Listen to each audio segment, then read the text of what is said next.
Arche Sideres. You are listening to Brothers of the Serpent podcast.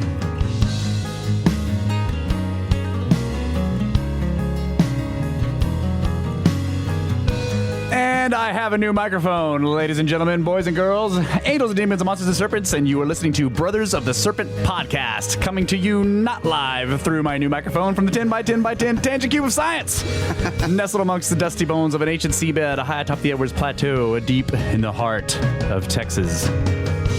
I'm Jelly. I still have the old microphone. I have this awesome new microphone. I'm going to be talking about it for the whole show. This microphone is awesome. I feel like a pro. I still feel like a scriptard. Well, that's your actual position. Yeah, That's true. One of your many hats. Studio engineer and scriptard extraordinaire. That's right. All right. Without further ado, let us introduce our good friend and longhead, Mr. Brett England, the Watcher from deep beneath his secret space station in secret outer space. How are you doing, buddy? What's going on with those crickets? You got space crickets everywhere. My microphone is neither old nor new. It's at a reasonable, respectable age. So, do you have problems with space bacteria eating your spaceship? Sometimes? All the time. Oh, man. All the time. I That's have to vacuum, Clorox wipes, all that kind of stuff. Clean up all the floating skin dust. We have a story about that coming up soon. We're going to talk about space fungi eating spaceships in space. But first, we have space weather news from spaceweather.com. If I can pull it up here on my... Where is it? There it is. Spaceweather.com. Private moon landing tomorrow. When humans return to the moon, it might not be NASA sending them. While America's next moon rocket is billions of dollars over budget and years behind schedule, a small Israeli company is poised to touch down on the moon tomorrow. Their robot is named Bereshit and is scheduled to land on Mare Sereniatis,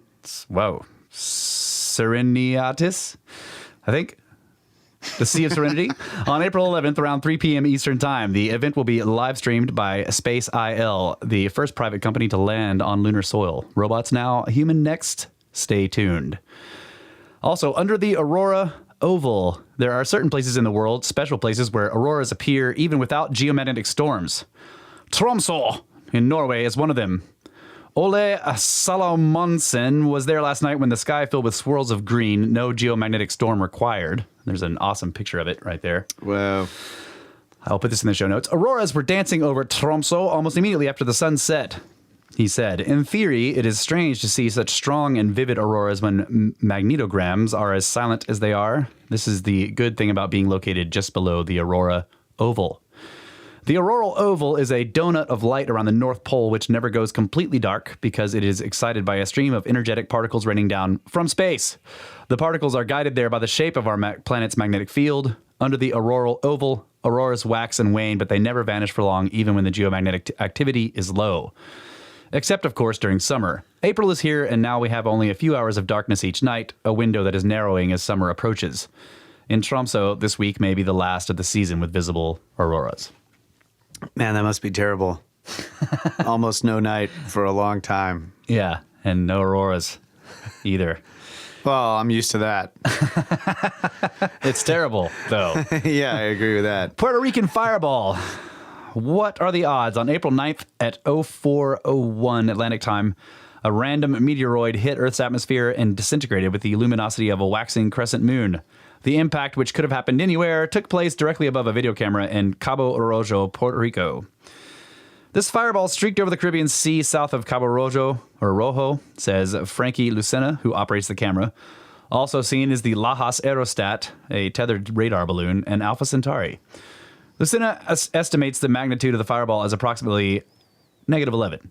Using a computer model of Earth's meteoroid environment, Bill Cook of the Marshall Space Flight Center calculates that fireballs this bright come along once every 20 days or so. Rarely, however, are they witnessed. About 70% of all fireballs streak over uninhabited ocean, while half appear during the day, invisible in sunny skies. To catch one in the crosshairs of a meteor camera on a dark night is good luck indeed. Yeah. And there's a short video of it, which I will post in the show notes. Pretty cool. Yeah.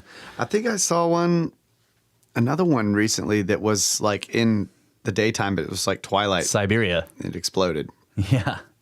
That one came in over Siberia. That was like this last week or the week before. Yeah. Why Siberia? I don't know. It's a giant space magnet. All right. We have lots of listener communications here. So I'm going to pull up some of these. First, I want to read some of the comments we've gotten on our iTunes site here.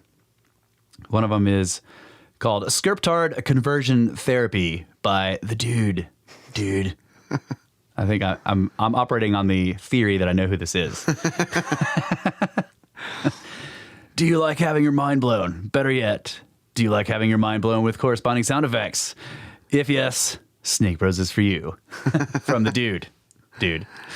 And also a perfect podcast by Drew. Love these guys. Gotten to know them from a distance on Twitter, and I love their attitude and willingness to do it their way. They don't have to do anything different because it's already perfection for the genre and really all podcasts. They will amaze you with their knowledge and make you laugh, and that is the recipe for success. Go Snake Bros. Wow. Yeah. Thanks, man. That's a really good one. One star. No, Drew, Drew gave us 5 stars. But you have a beard and a low V. Oh, we got 5 stars? Okay, Yeah, I take it back. 5 stars from both of those guys. Thanks, guys. We really appreciate that. Okay. I also recently got us on Podbean, which is a podcasting service. So we were on there, and we got a comment from Stevie. Delighted that I have stumbled across this podcast. I am firing through the back catalog. So glad they are available on Podbean now. All right. Yeah. So that's cool.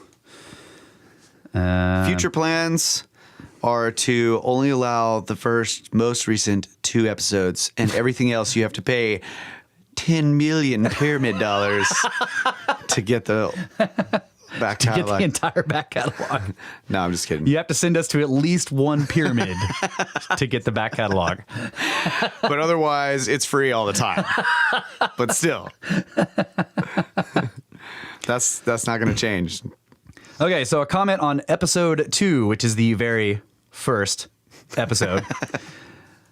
From Unknown, listening to your first and second episode now, I like the banter you both have, and I like the fact that you both have experience moving heavy loads. I've come to the conclusion that for the pyramids in Egypt and megalithic stonework in Peru, if you use math to compute the time to move the largest granite stones from the quarries that were the farthest away from the building site, the math will show that the time it took to move the fragile quartz crystal megalithic blocks that is accepted by archaeologists would require flight or powered lifts and locomotion.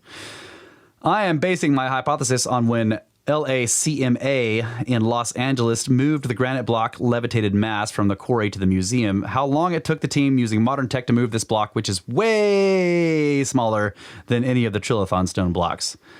Just now getting into y'all's podcast, looking forward to sharing my research of my hypothesis that the Caribbean plate is an impact crater. Have a great day, Huey. So this guy, we've seen him on Twitter. Oh, yeah. Caribbean plate guy. Yeah. Got some interesting stuff. We might want to talk to you on the podcast about that, because I'm not sure. I see the pictures you post, man, and they look interesting, but I don't understand what you're talking about. So maybe we want to get you on the podcast, and that would be cool. Thanks for the comment, though. That was really awesome. Doesn't mean you don't know what you're talking about. Right. It just means that I don't know what you're talking about. We don't know what you're talking about. It's two totally different things. Also from episode 90 with Randall Carlson, also from Unknown. The sound and production quality of your podcast is outstanding. Other podcasts on similar topics can't hold a candle to your work. Thank you for the great podcasts. Man. Thank you, Unknown. Unknown. Thanks for that. Yeah, that's a good one for Kyle, because he does a lot of work on this, on the sound quality here. Let's see. Is that all I got? Yeah, Russ is responsible for content. I'm responsible for quality. Just kidding. Oh, I do have some more. These are from Twitter PMs, though. These are pretty cool. Snake Bros! I made a huge mistake, though, before you get into that. Okay. The most recent episode that we uploaded, which was the Contact at the Cabin thing. Which was not really an episode, but yeah. Yeah. It was our Zoom conference. I went in to edit this 2-hour Zoom conference because there was a bunch of stuff in there that I was like, this is not really good show content. And I was trying to take it all out of there, but it was taking me forever. And so I hauled ass. And in so doing, I screwed something up really bad. Like I moved our mics, like everything that Russ and I were saying got slid over in compared to the track that was everybody else on the Zoom conference. So when I posted it, I'm sure a bunch of you listened to it, and we're basically talking over Randall Carlson, and then there's like long periods I think it was of like silence. 77 people downloaded it before we took it down and fixed it. Yeah, there were long So to those of silences you- yeah. where we were actually supposed to be talking in those long silences, and everybody in the conference is not talking. Then somebody comes to respond, and we start talking over them because they. Yeah. So sorry about that for all of you. Yeah, basically the audio of our microphones was out of sync with the audio of everybody else in the conference. And that was my fault, totally. And I pulled it down. Thank you, Laura, my wife, for discovering the flaw. Yeah, History Shift also pointed it out to me, but he was just like, yeah, this is, people are kind of talking over top of each other, and there's some awkward silences, and I'm like, yeah, that was the conference. Yeah, but that's true, but it was way worse. I made it way worse. We'd start laughing at, like, Randall would say something funny, but we'd start laughing before he even gets there. It's like, yeah, sorry about that for everybody who had to deal with that. But I fixed it. And so It's fixed. Yeah. So any of you, if any of you downloaded the original one and it was all Delete it. weird, delete it and re-download it and try listening to that. It's way better. All right. This is from Rabbit Hole Warrior. sweet. Snake Bros. So, strange thing happened. Just finished your 7th or 8th episode where you guys discuss phones in dreams. This morning, my girlfriend told me she had a dream she was trying to call me on a payphone but couldn't remember the last digits. I didn't tell her about the podcast episode until after she told me. So weird. That is really weird. Yeah. But it wasn't a cell phone, man. Right. I said, cool. So has she ever used or even seen her cell phone in a dream? And he goes, nope, she hasn't. I asked her after she told me. Just weird. It's payphones in dreams when they are extinct objects for the most part. That's crazy. And then he says, yet I have dreams of seeing UFOs in the skies and pointing to them and saying, hey, look, and of driving and flying, but not of personal technology. And then we had a long conversation going back and forth, and where I complained about being lost in my dreams. I said, let's see.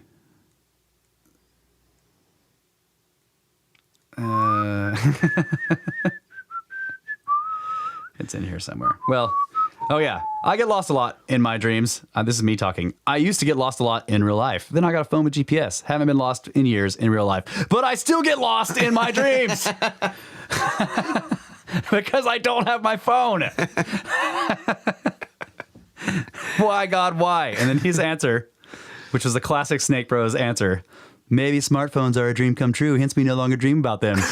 And I was like, mystery solved. Next mystery. So way to go. A great conversation there, Rabbit Hole Warrior guy. That was a lot of fun talking to you about that. That's brilliant. Rabbit Hole Warrior.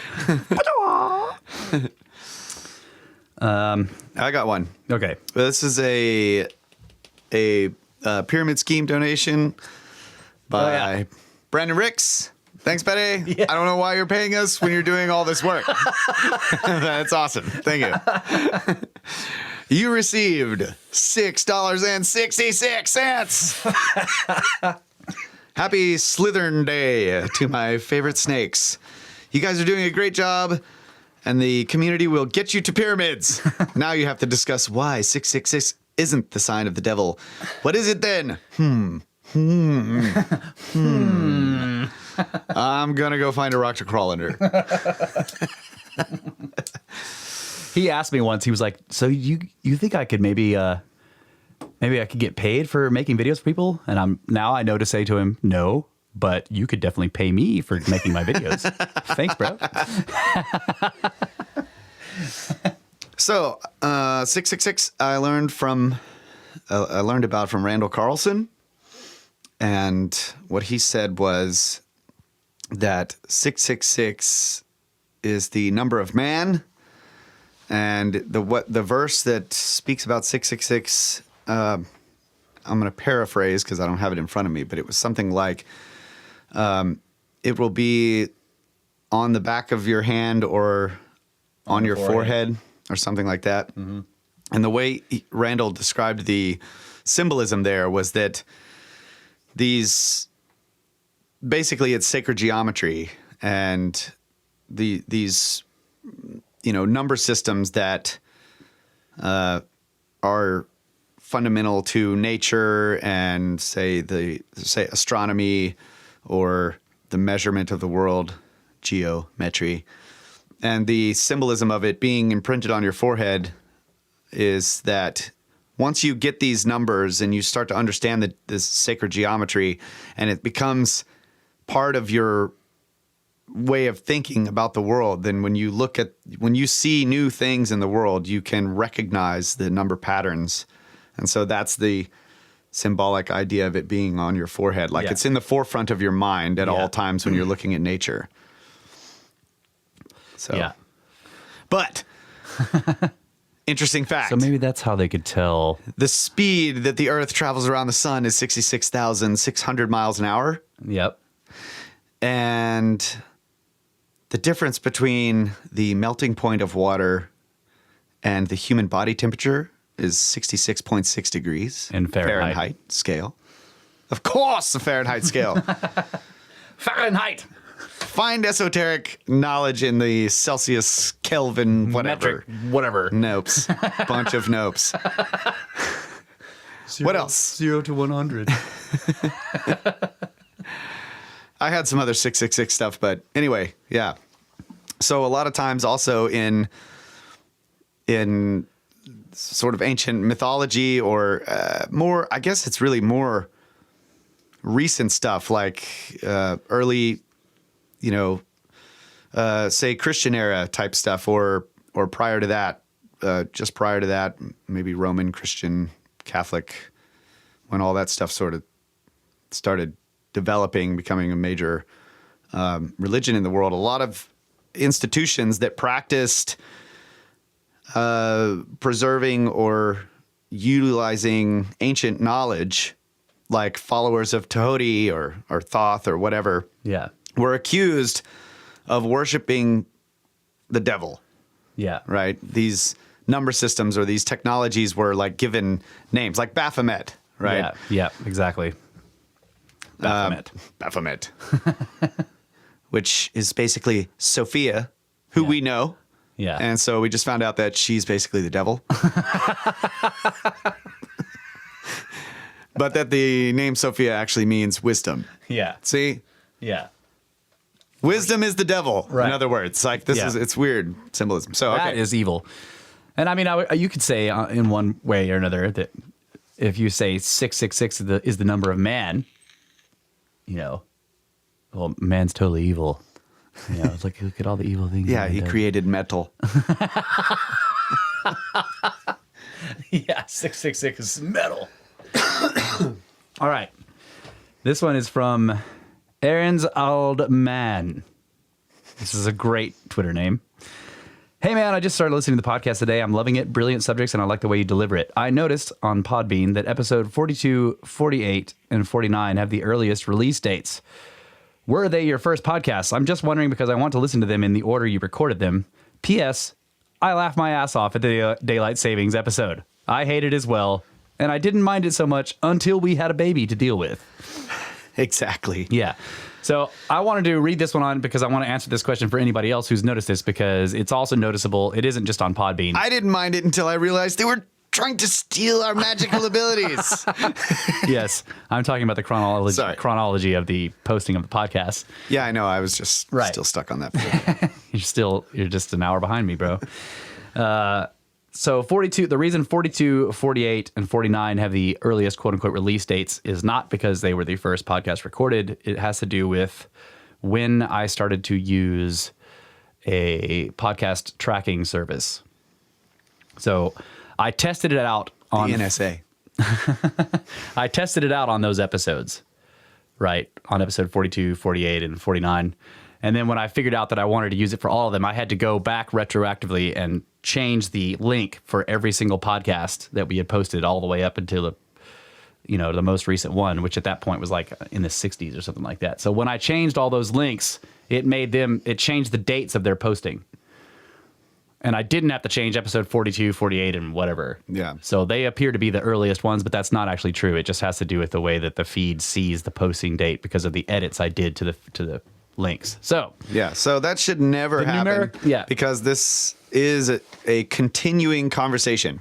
Right. So we will always number the episodes in order of the conversation we're having. The numerical order is the correct chronological order, basically, is what the answer to that is. Just in case anybody noticed those dates, because I have had some other questions about that. So, cool. Yep. And I think that's it for the user comments that I've got. Thanks, everybody. Yeah. Thank you guys so much. I love feedback, especially when it's awesome. Except when Ty's doing it. It's bad. He just trolls you to just get his joking, bro. Just trolls you to get his name said on the show. No, I mean his guitar feedback. Oh yeah. Okay. Turn that Total different kind of feedback off and leave the band.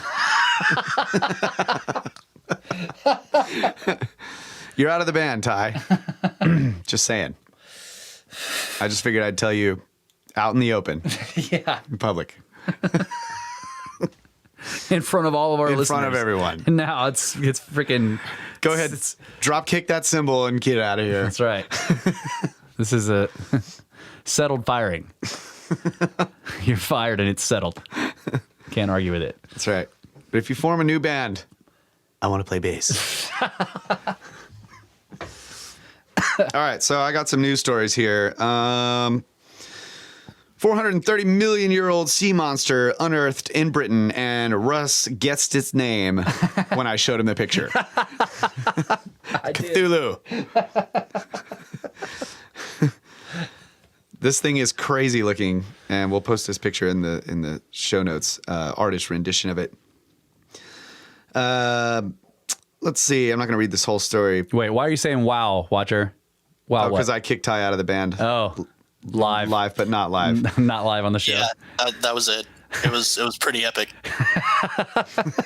Thanks. That was the most epic band kicking out of ever done. This fossilized creature had 45 tentacles branching out from a central body covered in armor plates. Scientists believe it used these long limbs or 2 feet to kill stuff and eat it, and then crawl on the seafloor. 2 feet. Tube feet. Armor? Is this like? It is also believed that the tentacles were used to dismember bodies in order to eat, to feed itself. Actually, what the story says is where is this? What is this a .uk website? Yeah, that's why it's Armor. Yeah, Armor plates. The way they put this, though, scientists believe it used these long limbs or 2 feet to capture food and crawl over the seafloor. It is also believed the tentacles were used to move food into the creature's mouth. That's a very non-scary way of saying it ripped you apart and shoved it into its beak. Yeah. With its 45 freaking tentacles. Jeez. How big was it? Does it say? I'm sure it does. Let's see here. Well, the Watcher could figure that out. Can you figure that out, Watcher? I'm moving on to the next story. Watcher, can you look up how big this thing was probably? I didn't want to read that whole story. Tentacles is this is my new word. Tentacles. Okay, so moving on to other ancient living things that were found. Ancient teeth hint at mystery species of hominin. They don't fit neatly into the existing human family tree. 4 teeth found in a cave in the Tongzi County of southern China have scientists scratching their heads. In 1972 and 1983, researchers extracted the roughly 200,000-year-old teeth from the silty sediments of the Yanhui cave floor, initially labeling them as Homo erectus, the upright walking hominins thought to be the first to leave Africa. Later analysis suggested they didn't quite fit with Homo erectus, but that's where the story paused for nearly 2 decades. Now, pause. A study published in the Journal of Human Evolution takes a fresh look at these ancient teeth using modern methods to examine the curious remains. The new analysis excludes the possibility that the teeth could have come from Homo erectus or the more advanced Neanderthals, but the elusive owner remains unknown. 'Tis strange. We don't know where to put it, says study author. Oh, that was the wrong. China. Yeah. Song Jing of the Institute of Vertebrate Paleontology and Paleoanthropology in Beijing. So anyways, that was first strange hominin story. Next one is... Oh, I don't have it pulled up. How big is that sea monster? 3 centimeters wide. No. Not Cthulhu. Its many long tentacles would have made it appear quite monstrous to other small sea creatures alive at the time. This is what the Watcher has put up here. I would not have reported that story if I would have read down that far.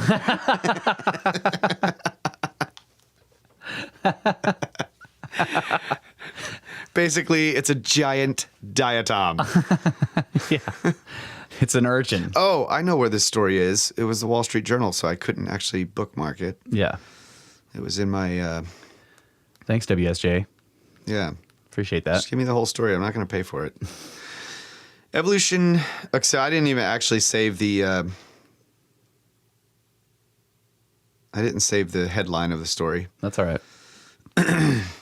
Evolution creates mosaics of traits. Oh, this can't be right. Okay, scientists and field technicians at work inside Callao Cave on Luzon Island in the Philippines found fossils of Homo luzonensis. Luzonensis? Yeah, it's this new... Luzon is the name? Yeah. Okay. I guess... Yeah, Luzon. Yeah. Luzon. Luzon. Luzon. Luzonensis. So it's this new, totally new... What the hell? The scientists speculate that the creatures may have... Sorry, guys. Your screenshot's going bad on you or what? Yeah, it seems that I didn't capture the beginning of the story somehow. Anyways, badass cave in Callao Cave, but they found a whole bunch of animals in there, and way down underneath they found like a lot of bones from a couple of different specimens of this hominin Oh, wow. that don't match up with anything else. So they're Sweet. yeah, there's like, I guess a couple of young ones and an older one. Skull fragments, teeth, jawbone, Wow. hip bones. And they were under all the other They were animals and way, stuff? way down there. Yeah, they think Wow. they're around 50,000 years old. So, anyway, sorry about that difficult story there. What else I got? I love the hominid stuff, new hominid things. Yeah, there's a bunch of them. Yep. A growing number. And 50,000 years old is not very old. Yeah. Yep. Meanwhile, there is bacteria and viruses taking over the International Space Station. Yeah, this is pretty bad. Yeah, this is referencing what we were talking to the Watcher about. Yeah. The International Space Station is brimming with bacteria and fungi that can cause disease and form biofilms that promote antibiotic resistance and can even corrode the spacecraft, a new study has found. The station, built in 1998 and orbiting around 250 miles above the disk, has been visited by more than 222 astronauts and up to 6 resupply missions a year up until August 2017. NASA scientists discovered microbes mainly came from humans and were similar to those found in public buildings and offices here on Earth. The study, the first to provide a comprehensive catalog of the bacteria and the fungi lurking on interior surfaces in closed space systems, was published in the journal Microbiome. Anyways, not a very interesting story, but they're all going to die. You got to watch out, Watcher. Get out your bacteria vacuum. Above the disk. That's right. The International Space Station is in orbit above the disk. That's right. These bacteria are very similar to the ones found on flat Earth. but they have modified space gene telomeres. Yeah. Also, just in case anybody doesn't know, we saw a black hole. Oh, yeah. Yeah. Story over. Forgot about that story. Yeah. I don't think there's anybody on the planet that hasn't read that story. Oh, you guys have all read this already? Eye of Sauron. Picture captured for the first time in Space Breakthrough. I saw a picture today of it was a meme on Reddit, right? And it was a scene from The Simpsons where Homer's in a bar and there's all these people in, he's in Moe's bar. Yeah. There's all these people around him. And it's like me and Reddit today, and Homer is like sitting there at the bar, just staring straight ahead, and everyone else's face has the picture of the black hole over it. Because that's all everyone was talking about today on Reddit. There's a black hole everywhere. Eye of Sauron. So yeah. Yeah. Widely published story. Yeah, I did. And they were prefacing it for a couple of days beforehand. Right. So. Man. Basically, they ruined it. Yeah. They should have taken a picture of the black hole and then be like, bam, look. Yeah. That would have been better. There was one cool graphic that was like showing why it's brighter on one side than the other. Yeah. Because of the accretion disk, like the stuff is traveling around and it's dimmer. And it was where it's going away from X87, you. which I thought that was cool. What's that? The black hole that they took a picture of. It's like 8 billion solar masses or something like that. Oh my gosh. Yeah. It's one of the closest supermassive black holes to us, as far as I know. So How did they get past all the dust? I don't understand. I don't know. Anyways. But yeah, that was a cool story. Great picture. A little fuzzy. Yeah. But still, I couldn't see the hole. It was just black. No. It's like, what did you expect? Yeah. It was cool to see the accretion disk with the circle in the middle of it, though. That's basically every artist's depiction has looked like that in some way or another. So you're like, okay, so we're getting it accurately. We still don't know what they are. Like Kip Thorne said, they're just extremely warped space. There's no matter in there, really. Yeah, that's mind blowing. Yeah. I don't know. It's, we can't call them. I mean, we call them supermassive, but they have no mass. I'm trying to wrap my mind around the black hole.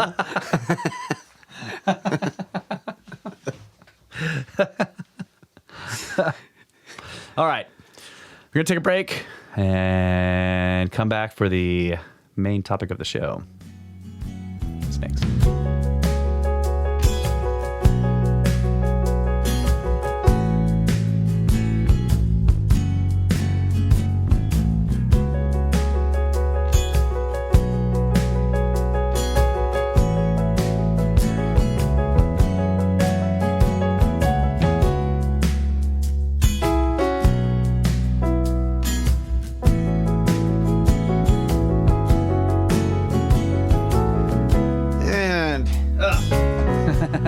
Across the sands of time to the tangent cube of science, we hail Brothers of the Serpent podcast with our main topic, Jesu Domine, all is requiem. Something like that. Yeah, I've never figured out what Latin they were saying in that. But yeah, so I recently got the Sign and the Seal book by Graham Hancock, which is the one that basically is his introduction into the esoteric parts of everything. It's really cool for multiple reasons, but one of the reasons I loved it was because it really shows you who he was before he did Fingerprints of the Gods. And at one part, he goes to Egypt to figure out some stuff, and Egypt blows his freaking mind. Because at this point, he's not going there to just to be a tourist. He's there to try to solve some mysteries. Yeah. And being in that mindset makes him start looking at things and starts researching stuff. And he's like, wait a minute, this is all wrong. All this stuff is wrong. And it just changes him forever. Yeah. And the way he deep dives into a topic is just insane. Yeah. Like the amount of reference material that he goes through. Yeah. and the money that he pays to people to get things done. He complains about that in the book too. $50 an hour. This is going to take me 2.5 hours to get there, and then we're going to be there for 3 hours, and then we're going to go for another hour and a half to get this next time. Oh my God! I have to do it. I've got to go. And then he gets there, and they're wanting money, right? The people are making him pay money to get the information out of him. So this, for any of you who don't know, this sign and the seal is about the Ark of the Covenant. Okay. Obligatory Indiana Jones there, because it's the freaking Ark of the Covenant. And all through the book, but at the time that he's doing the research for the book, that movie had just come out. So everywhere he goes, it's getting referenced. It's freaking hilarious. But what I basically want to try to do here, and I don't know how well I'm going to be able to do this, because the book is enormous, is what I want to try to do is sort of give an outline of what he figures out. And some of this, most of this, the vast majority of it will be coming from the book itself. I may read some things directly, but for the most part, I just have a list of notes here, and I'm going to try to tell the story. But some of it is also from things that I know about from other research that I've done. So the basic idea of the book is that he's in Ethiopia basically he's there for various reasons, but at the time he was a journalist. He was not a... Yeah, and he was actually hired by the government. Yeah, he's working with the government to do what he called a coffee table book. Yeah. And the government at the time was a communist regime run by an African dictator warlord guy. Yeah. So there's some weird political stuff that happens in the book too, because during the period where he's doing all this research, the TPLF tries to take over, and they end up starting to win against the government, and then he has to go back into Ethiopia. Now on a new quest. Into what he thinks of as rebel territory, right? But he meets the rebels, and they're awesome. And anyway, the point is that while he's in Ethiopia, going around, and he's basically going to multiple ancient sites, and he's been doing a coffee table book on the heritage of Ethiopia and the ancient sites, and while he's there, he discovers that there is a very strange group of black Jews that live there called the Falashas. And this is really strange to him. He's like, wait a minute. Okay. And as he's going through the research, he discovers that they're practicing in a very ancient version of Judaism. Yeah. It's really old. And he eventually has to do a deep dive into figuring out, because he wants to find out how old is this exactly? How old is, in other words, it took a while for the state of Israel to grant them the right of return, or whatever, under the law of return, because it wasn't clear that they were actually Orthodox Jews, because they're so different from what the Jewish faith is today. All this stuff that the rabbis have all these rules that people follow today that are post temple period, that have changed a lot of things. Like basically the Jewish world went through a massive revolution from the first to second and then post temple period. A whole lot of things changed. And what becomes clear to Graham Hancock pretty soon, not pretty soon, but after doing a whole hell of a lot of research, is that the Falashas of Ethiopia, these black Jews there, are practicing a type of Judaism that is, it's from the first temple period at minimum, which puts it between 900 and 500 BC or so. They are basically still practicing blood sacrifice on stone altars, which is a very ancient tradition that was stopped. It's like Old Testament tradition. Yeah, it's Old Testament. Yeah. So it was basically stopped because of various things that happened with the temple being destroyed, and then it was rebuilt, and then it was destroyed again, right? But while he's there researching this, there's also a whole bunch of Christians in Ethiopia that are an interesting version of Christianity as well. But he goes to this, let's see, what is it called? It is called, it's the Church of St. Mary. in Aksum, I believe. But there is a guardian there, so that there's this little part of the chapel, and it's surrounded by a fence, and no one can go in or out. And there's just this guardian there, and he's the only person that's allowed in there, and he actually is not allowed to leave.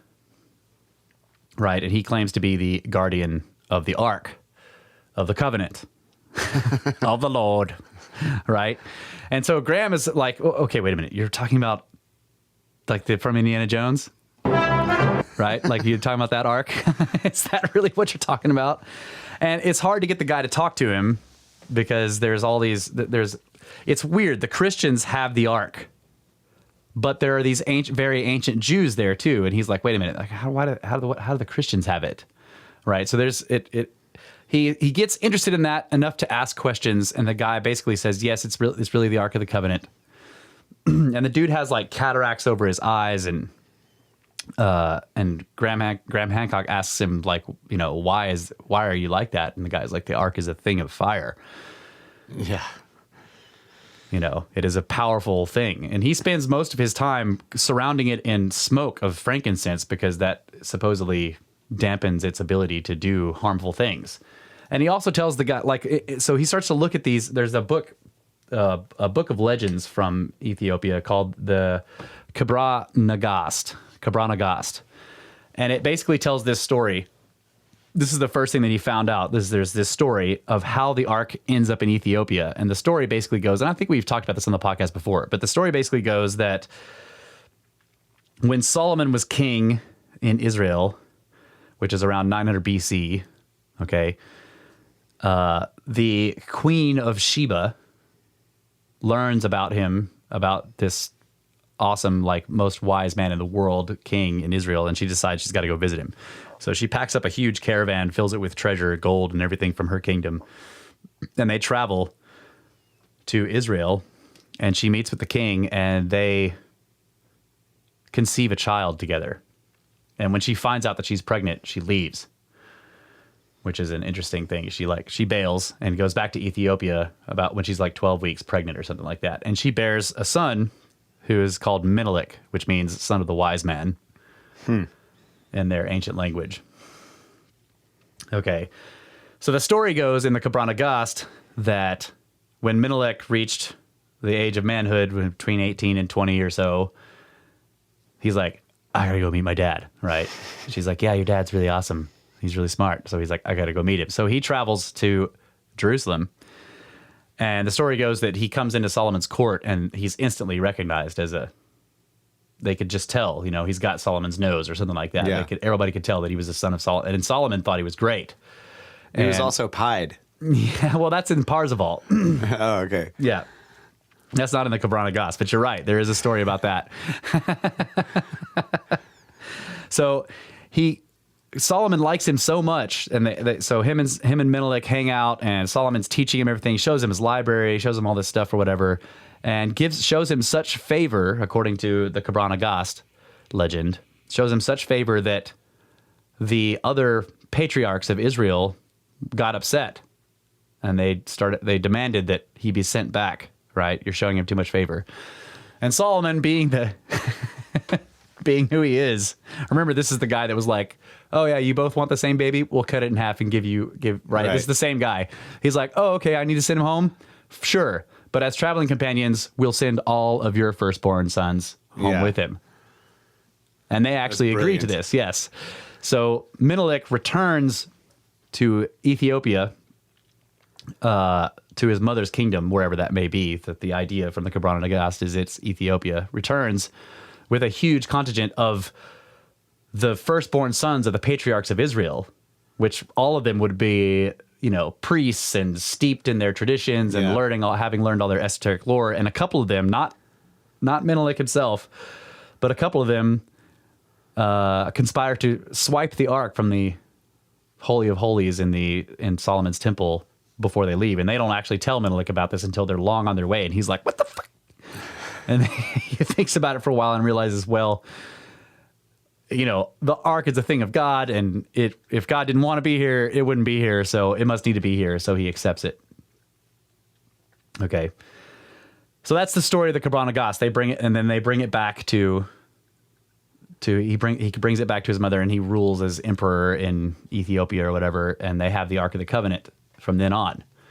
And that's the story of the Cabral Nagas, basically, and that's in a very small nutshell.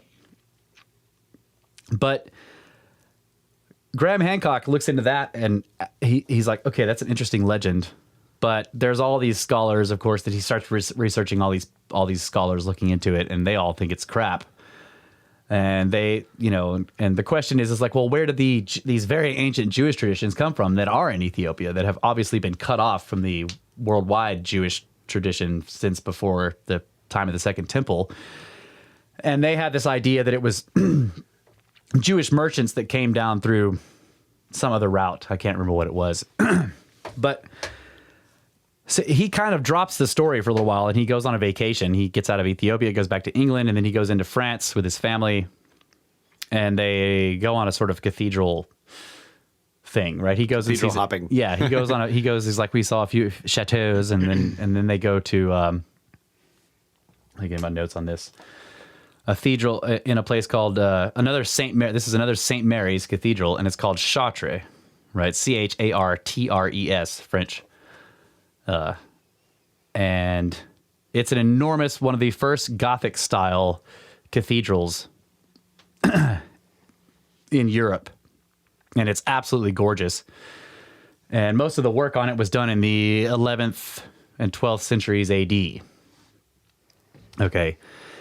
So he's looking around, and he's got all these guidebooks, this typical Graham Hancock. He's got a whole stack of, he's like walking around with a library while he's in this cathedral or whatever. And he's like looking at this guidebook, and then he's making it argue with this other guidebook that he's looking at. And like, he's looking at the ceiling, and he's reading out of this one, and he's reading out of that one, and they don't agree with each other. And he's like, he's doing all this. And he gets into because it's a vacation, he's just having fun. He sort of gets into the idea of like, wait a minute, this building is because a lot of the guidebooks are telling him this building is actually a puzzle of stone, where they were using these brand new, at the time that it was built, these brand new concepts of sacred geometry that they were incorporating into the structure itself in order to portray very deep and esoteric religious concepts. Okay. And at first he thinks that's all crap, right? He's buying the whole, like, if you take any well-made stool, you can manipulate the numbers and get anything out of it. And but then he starts to really look, and he starts to see, like, wait a minute, no, this is really happening here. So he gets into it. And so he is amusing himself by walking around in the cathedral and looking at certain things and trying to decipher what they're saying, and then checking his guidebook to see if he's right, and he's having fun with that. And then he goes into a gift shop. And the gift shop is named something in French that I can't remember. I'll probably be able to say it anyway. But he asks what the origin of the name, is, and they're like, well, because the name basically means the Queen of Sheba, something or other, or the African Queen, something like that. And he's like, what is the deal with this name? And they're like, well, because the Queen of Sheba is like carved on that pillar over there in the north porch. And he's like, what? So he gets all of his guidebooks, and he goes out there. And he finds a carving of her, and he's like, okay, it's not really clear that that's the Queen of Sheba. But then he walks around in the north porch, and he finds another one, and this one's a full-size statue. And beneath, so she's standing there, and beneath her is, or at her feet, basically, is another person, sort of curled up, like on their knees or something like that. And it's described as her Ethiopian slave or helper or maidservant or something like that. So he's like, okay, wait a minute. Why is an Ethiopian African Queen of Sheba in this Christian church that was built in the 11th and 12th century AD? What the hell is going on here? And of course he's thinking of the Cabral Nagas in the story, because nearby where she is Melchizedek, which is this crazy, weird, ancient biblical patriarch, very, very ancient, pre-Abraham kind of guy. And he's holding this cup that has a rock in it, a stone. And he's like, what is that? So he's looking through his guidebooks, and they're calling it the Grail. Yeah, the Grail stone. Yeah. He's got the Grail Stone, and he's like, "What is the Grail Stone?" And and he's like this flowing beard or whatever, and he's clearly in this triptych with the Queen of Sheba, and then there's Melchizedek with the Grail, right? And then on this other pillar, he finds a depiction of an ox cart with a chest in it that has handles coming off of it and little angels on the top of it, and he's like, "That's the fucking Ark of the Covenant." Right, so he's and beneath it is I want to read this. There is a Latin inscription beneath that carving of the ark, and it's labeled Arca Sideris, right? Which obviously Arca is ark, but then he goes and he tries to get this. He looks in his guidebooks, and the translations are weird. So he goes to a guy who specializes in Latin, and he talks about, he's like, he's terrible at linguistics. He's awful at it. Graham Hancock is, he was like, I was obliged by my schoolmasters when I was 12 years old to drop Latin because I was so terrible at it. Right. So he goes to this guy who sort of specializes in it. And the guy says that Sideris could either be a corruption of the word foderis, which would mean basically covenant. So Arca Sideris could mean Ark of the Covenant, which is pretty clear. But he also says that Sideris may actually be a strange, sort of non-standard conjugation of the verb sider, which means to yield, give up, or send away. Oh, man. Right. So the ark that you yield or give up or send away. Yeah. So when now you're thinking the Cabrana Goss that has this story of the Queen of Sheba going to and having a son with Solomon, who goes up there and then steals the ark basically from Jerusalem. And then you have her depicted in Chartres Cathedral. Wait a minute. What? There's another way to translate that whole story in the Which one? In the Cabrana Goss? Yeah. Because you were telling me that Mary, Yes. Mother of God, Right. is also the Ark. Right. She's called the Living Ark. And Right. Graham Hancock finds this out too by speaking to an old nun. Yeah. Yeah. And she's like, we consider Mary to be the living ark, the new one. So you had the old ark of the covenant between the people and God, and it held the stones upon which were written the law. So, Right. So the legend says. By the finger of God. Right. And it's interesting because he points this out that a whole bunch of biblical scholars have said, this is a strange thing because, and this is sort of a tangent, but like stones with the law written on them are usually meant to be displayed in public. Right? Why are you hiding it in a chest? That's a little bit strange thing to do with a stone with common law written on it. Right. Right. It's a little weird. No, I was thinking it was the laws of physics. I mean, it is the law. Yeah. It's like this is the way things work, right? These are powers. Right. The powers. But it's commonly considered to be the 10 Commandments, which are not physical laws, but are social ones. Yeah, I know, but you know me. But now, yeah. It's just Okay, so the other analogy to the saying, the motif or whatever, is that, or actually, the Queen of Sheba herself is the analogy to taking the Ark of the Covenant from the Holy of Holies. Yeah. So she becomes the Ark, and the Covenant is the son that Solomon gives her, and then she leaves, right? Like, she Very finds out interesting. she's pregnant, and then she goes back to Ethiopia with the Ark. Right. Like, she is the Ark. So, in other words, that whole story... So what really happens... multi-layered. Yeah, it's like... Yeah, it's multi-layered. Yeah, so I've been thinking about that for this whole, because like we did a whole Grail show, right? A while back. The whole thing with Randall Carlson's entire Grail epic series of articles that he wrote, which basically shows you, and he goes through Parzival, which we're going to go through here too, some for this. Because Graham basically goes and reads the Grail analogy and sees it as an analogy for the Ark. Okay. But I don't see why it can't be both. And it'll become clear why I've been thinking this. I've gone through this book multiple times now, and like this last time I've gone through it, I started to because I was trying to reconcile. Like, no, I really think Randall Carlson's pretty spot on with all his Grail research. Yeah, but you know how the symbolism is so It's purposefully it multiple. means, it's like the dragon means all kinds of different things. Yes. So the Grail is, the chalice. It's a container. Yeah. The Ark is a container. And both of them have something related to the powers of God or whatever in them. Right. They're carried in them, and they're supposedly powerful, and they're sacred. Yes. Whatever that. Yeah. Yeah, I agree. That's what I came to the conclusion of. I'm like, it means both. Yeah. That there and it actually became clear to me, not clear, but I started to think that like it actually makes sense why this, because the Grail allegory just shows up right around the same time as this porch was built. Oh, on that cathedral. Yeah. Okay. All of this stuff is coincidental in the time period of when the Gothic architecture suddenly just appears, like that. What Randall Carlson talks about, the high Middle Ages, when all these cathedrals started going up all over the country or all over Europe. Yeah. And that's sort of not explained. No one understands where did the where did the workforce, the and the technology and the understanding to do all these things, where it just comes out of nowhere and just explodes all over Europe. And this is the first one, Chartres. Okay. And the Grail, the first Grail story, Parzival, was written by a guy, Wolfram von Essenbach. Okay. Something von something.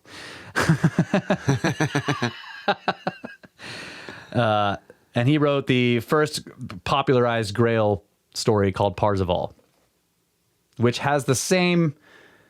There's actually a lot of interesting research that has gone in to say that he must have known about the Carbona Goths because of the similarities in his Parzival Grail story with the whole Queen of Sheba, Solomon, Menelik thing, right? That's where the pied son comes from, that he was multicolored because he was born of a white father and a black mother who loved each other. It's kind of,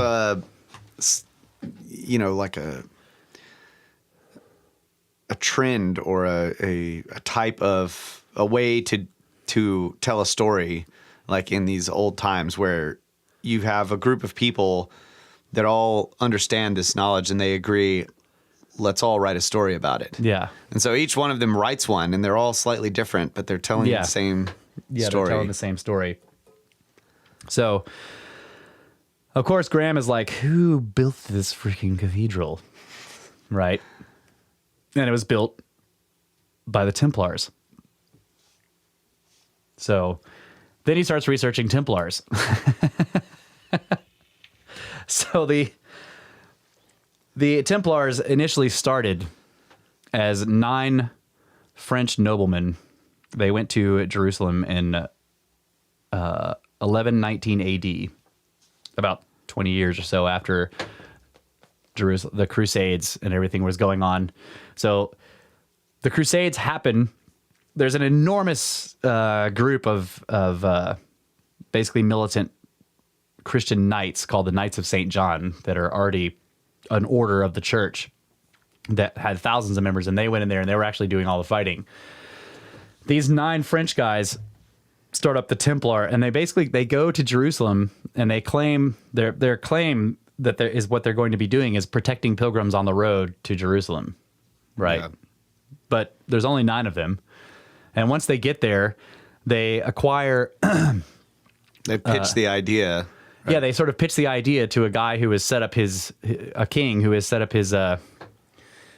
He's basically set up his base of operations inside a big mosque that's near the Temple Mount, which is where the ruins of the Temple of Solomon are. So they go to that king and they're like, "Yeah, can we borrow some of this mosque? We're going to be protecting people on the road to Jerusalem." And he's like, "Sure." And he gives them a whole bunch of it, and they go in there and they basically lock all the doors and never leave. They don't let anybody else come in. And they spend 7 years there doing who knows what. But the idea... just those 9 guys? I thought they started, taking members on. That was later. Oh, okay. No, it was very, very secret at first. That's crazy. Yeah. The 9 unknown men. Yeah. The 2 main ones were, let's see, Hugues de Payon and Godfrey de Saint-Omer. Those are the 2 main noble guys. And they all happened to be from the same place in France, Champagne, right? So, and it turns out that Hugh de Payon went to Jerusalem with the Count of Champagne, like something like 10 years before, and then they returned, and then Hugh de Payon went back by himself, was there for a couple more years, then he comes back, rounds up 8 other dudes, and they all go back, they get the place near the Temple Mount, they go into that building, and they never come out for like 7 freaking years. And they restrict access to everyone else, and nothing seems to happen. Right? It's very strange. Nothing seems to happen. They just go in this building and they're just there, and it's right next to the Temple Mount. So the idea is what's interesting is so 7 years later, 2 of them come out and they're like, and they go all the way back to France, and they meet up with what's the guy's name? Godfrey. No, not Godfrey. They meet up with a Cistercian monk who was high up in the order of the Cistercian order, which of the Catholic Church. He was Bernard of damn it, I can't remember the guy's name, but he also is. So he's basically when you look at history, like regular history, this guy Bernard of Chartreux, something like that, he's responsible for the explosion of Gothic architecture in Europe. He's the one that designed all the buildings and stuff? Well, yeah, did a bunch of the designing, but basically propagated it. Okay, he's also the one who... So they come back, these 2 guys, and one of them, by the way, one of these Templars that comes back, and their full name, by the way, is the Poor Knights of Christ of the Temple of Solomon, or something like that. Basically, the Knights of the Temple of Solomon was their full name, just known as Templars. 2 of them come back. One of them is Hugh de Payon, the other one is Bernard's uncle. So Bernard, the guy who's high up in the hierarchy of the Catholic Church, his uncle is one of the Templars. So they come back and they meet Bernard of Clairvaux. Clairvaux, that's right. Bernard of Clairvaux, famous for when he asked the question, "What is God?" And he answered his own rhetorical question. Answered his own question by saying he is length, width, height, and depth. That was his answer. It's weird because that's 4 dimensions. I thought it was all covered with 3. Yeah. Depth of time, maybe? Yeah. Something can't both be long and wide and deep and high. Obviously, this guy was a moron. There's some esoteric trickery there. But the point is that he was intimating about sacred geometry, right? He was talking about seeing, about having a religious experience with God in the understanding of the geometric proportions of the universe, and incorporating that into building styles, which is the quote unquote Gothic style. Yeah, which basically means it's called Gothic, but that gives it a sort of dark undertone. Like when you look at the actual architecture, it's all soaring. It reaches to the sky, and it's just and it's beautiful in proportion, and that's what it was about. Was the proportion, and there were all kinds of, like, I can't go into it here, but there were all kinds of technological advances that just appeared in that Gothic style architecture that didn't exist before that. Okay, so when these guys meet with Bernard of Clairvaux, they have the Synod of Troyes is how I say it. I don't think that's probably not the right way to say it. Troyes, something like that. The Synod of Troyes, and that is basically the meeting of these guys have that establishes the order of the Knights of Templar. Okay, and it's after that Bernard of Clairvaux suddenly causes Gothic architecture to explode in the European scene. So he meets with these guys who have been digging beneath the Temple Mount for 7 years, and then suddenly he's a freaking architectural genius. Yeah. So the 9 guys that were in the Temple Mount shut all the doors and didn't let anybody in. They were excavating. Yes. Under there. And one of the tunnels, basically the entrance to the tunnel, was found later. That's right. By some archaeologists. Found in modern times by Israeli archaeologists working outside of the Temple Mount, but on their side of it, and they found an entrance to a tunnel. Actually, it was an exit to a tunnel that went underneath the Temple Mount, and they were able to go about 30 meters in, and then there was a rock fall that blocked it. And since they won't do any work actually under the Temple Mount, because that's actually in Muslim territory, they asked Muslim authorities, and the Muslims were like, well, no, you can't do any digging, but you can do all the measuring and everything up to that rock fall. So they did all that, and they determined that it was a Templar tunnel that basically came out from underneath the Temple Mount. And so they did all the measuring and stuff like that, and then they blocked it up with stones to block that tunnel. But yeah, so it has been confirmed that the Templars were excavating beneath the Temple Mount, and they were looking for something.